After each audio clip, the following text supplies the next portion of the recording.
Have a pleasant day, everyone. I am Crisalim Seriales, an English major and a fourth-year student.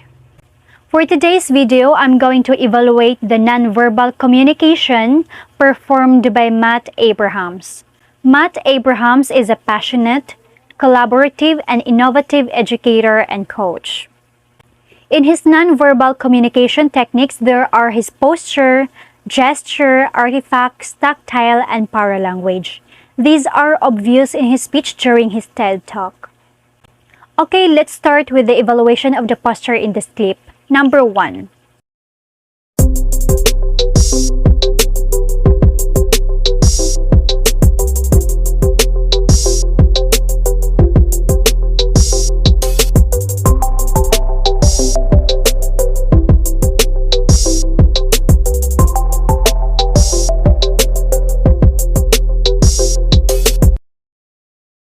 Here, Matt is adopting two types of posture, a static posture and a dynamic posture.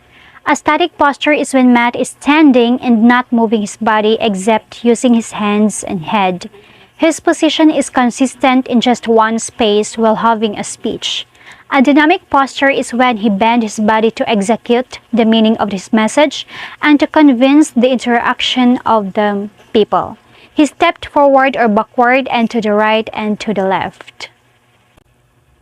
Number 2. Gesture. Gesture is a very common nonverbal technique that he used to tell his audience and to add more content to what he was saying, just like in this example. Right in these video clips, there are signs of his hands on how he was able to deliver the message to the audience, like using his fingers to count something that he is saying like an enumeration, pointing at other parts of his body and to the audience, thumbs up sign, and many more.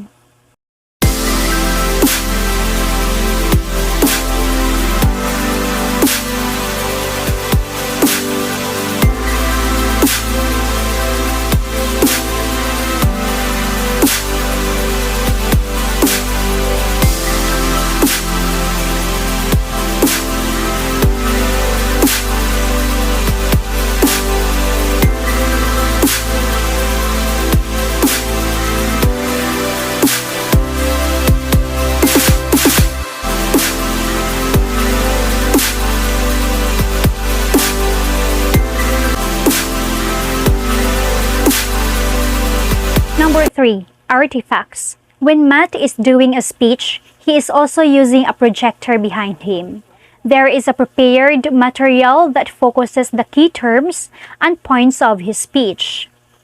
It enables the audience to help them highlight their understanding of what he was saying.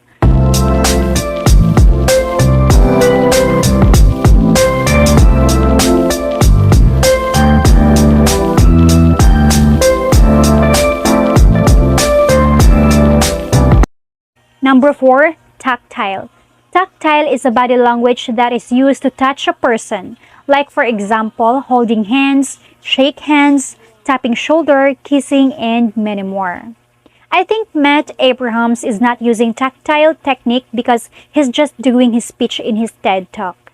In all of his videos, there is no tactile that can be found in him. Number 5. Paralanguage. Paralanguage is the voice of a speaker.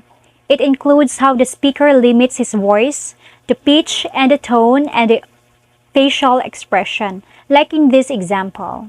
And all of you out there who are rollers, I appreciate the fine artwork you create out of your toothpaste.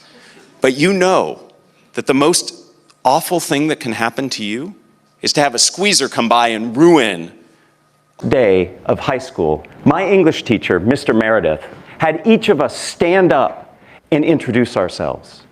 When class was over, he called me over and said, "Hey Matt, you're really good at this talking thing. I need you on Saturday to show up at the speech contest." Doing as I was told, I prepared a 10-minute presentation on karate. It was something I was passionate about and it was pretty easy to do. Now that cold September Saturday morning, when I showed up, I was shocked. His facial expression expresses the meaning of his message. His tone of voice also conveys the thoughtful meaning of what he was conveying to the audience. To sum it all up, the nonverbal communication of Matt Abrahams are posture, gesture, artifacts, and paralanguage. These things were all important in delivering messages just to make the audience needs to hear. Okay, that would be all. Thank you so much. Bye-bye.